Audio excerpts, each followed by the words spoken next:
Então, eu quero dar continuidade ao estudo que estamos tendo aqui às terças-feiras, fazendo a leitura da Epístola de Paulo aos Coríntios, a primeira Epístola aos Coríntios, no capítulo 9. Nós vamos continuar fazendo esse trabalho de leitura da Palavra de Deus e de exposição do conteúdo da Palavra. Eu quero dizer que essa prática ela é uma prática que acrescenta bastante conhecimento, que tira muita dúvida e que faz com que você tenha familiaridade com a interpretação do texto sagrado.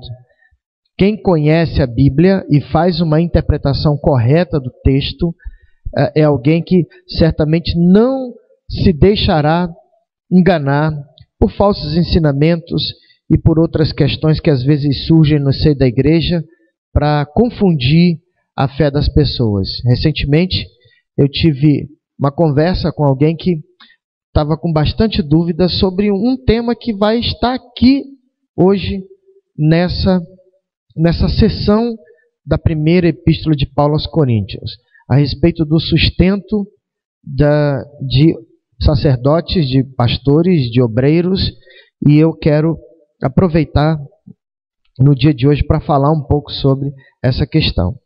Então vamos lá. Primeira epístola de Paulo aos Coríntios, capítulo 9, verso 1 em diante, diz assim: Não sou eu apóstolo? Não sou livre? Não vi eu a Jesus Cristo, Senhor nosso? Não sois vós a minha obra no Senhor? Se eu não sou apóstolo para os outros, ao menos o sou para vós, porque vós sois o selo do meu apostolado no Senhor. Esta é a minha defesa para com os que me condenam. Esses 3 primeiros versos dão conta de uma circunstância que estava acontecendo na cidade de Corinto e também naquele momento da vida do apóstolo Paulo. Paulo tinha uma série de questionadores da autenticidade do seu apostolado. Para algumas pessoas, Paulo não era um apóstolo, e eles consideravam que o critério para ser um apóstolo era ter estado com Cristo, ter andado com Ele, ter sido alguém que viu os fatos e testemunhou cada um deles. E eles diziam que Paulo não era um apóstolo exatamente porque Paulo não havia estado pessoalmente com Cristo. E aí é quando então Paulo faz essa série de perguntas no início do capítulo 9 da primeira epístola aos Coríntios, falando exatamente sobre esse tema. É como se ele estivesse dizendo assim: alguns estão questionando o meu apostolado, estão dizendo que eu não sou apóstolo, especialmente porque eu não andei fisicamente com Jesus. Aí ele diz aqui no verso de número 1 que ele viu a Jesus. Ele diz categoricamente que ele viu a Jesus. E há uma série de textos em que Paulo indica claramente o encontro com Jesus. Não apenas aquela circunstância que aconteceu no caminho de Damasco, mas sobretudo outras experiências que Paulo teve. E uma delas ele chega a dizer que ele foi ao terceiro céu e ele ouviu coisas que para ele não era nem interessante dizer, porque senão ele seria considerado louco, defendendo o seu apostolado. E ele diz aqui: esta é a minha defesa perante aqueles que me condenam, exatamente porque para o apóstolo Paulo, vejam vocês, ele teve sim com Jesus, ele andou do ponto de vista da experiência com o próprio Senhor Jesus. E aí, ele passa a defender a autenticidade do seu apostolado. O verso de número 4 diz o seguinte: não temos nós direito de comer e beber? E ele está falando aqui sobre os direitos que eram contestados para um apóstolo. E ele diz: não temos nós direito de levar conosco uma esposa crente? Isso porque Paulo era solteiro. Paulo não tinha uma esposa. E ele diz, como também os demais apóstolos e os irmãos do Senhor, ele está se referindo aos irmãos carnais de Cristo, que eram também considerados apóstolos.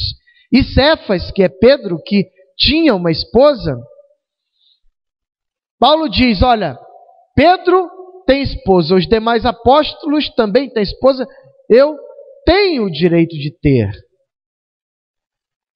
Ou só eu e Barnabé não temos direito de deixar de trabalhar? Olha só o que Paulo diz aqui. Será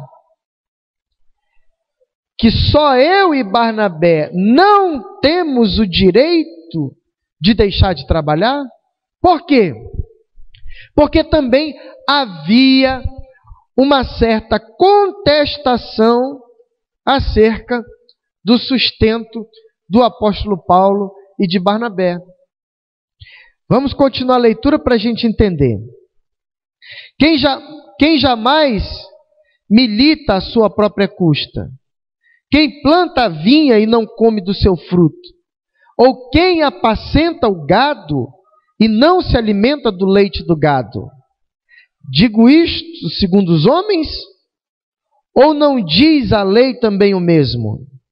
Porque na lei de Moisés está escrito, não atarás a boca ao boi que trilha o grão.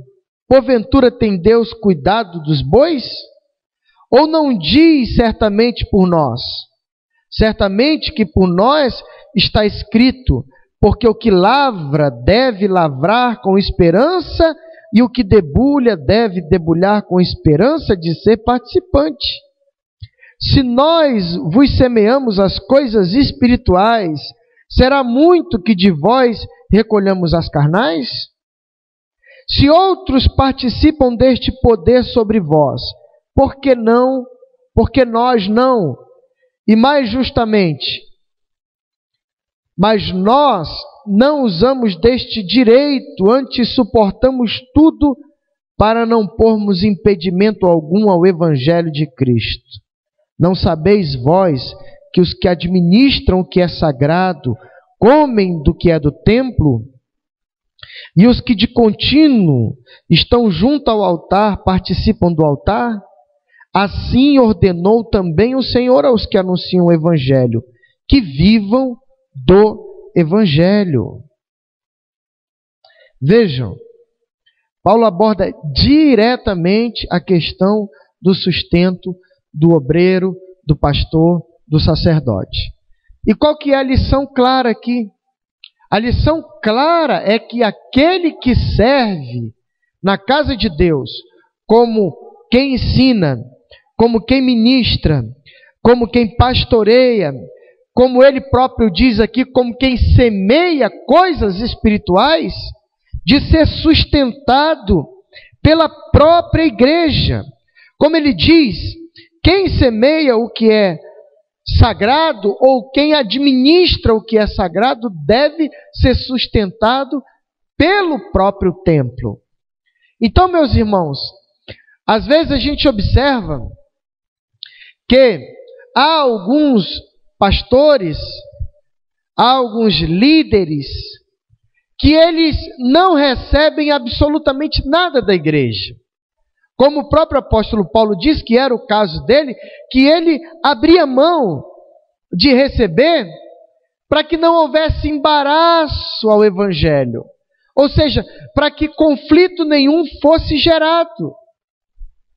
E alguns pastores caminham nessa mesma linha. Não recebem nada da igreja. Não recebem o sustento oriundo do resultado do seu trabalho pastoral e espiritual. Eu conheço alguns que são muito bem situados financeiramente e que não recebem nada da igreja. Mas o que o apóstolo Paulo está dizendo aqui, que isso não é a regra.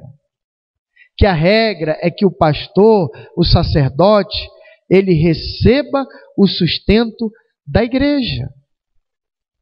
Que ele seja sustentado, que ele ganhe pelo trabalho que presta.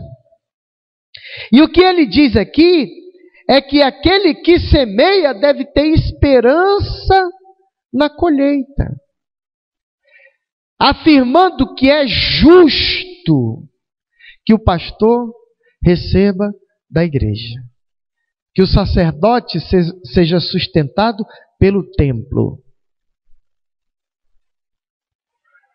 E aí, olha só que coisa interessante. Alguns pastores, eles não recebem, e outros extrapolam no que recebem. E aí é onde está a grande questão. A necessidade de haver um equilíbrio. Vocês veem que no contexto da nossa nação, tem líderes religiosos que ganham para comprar cavalo de 200 mil reais. Ou seja, já começa a haver um disparate muito grande. Já começa a existir uma injustiça muito grande. E esses dias está crescendo, principalmente nas igrejas de comunidade, uma questão que eu já abordei, como disse no início,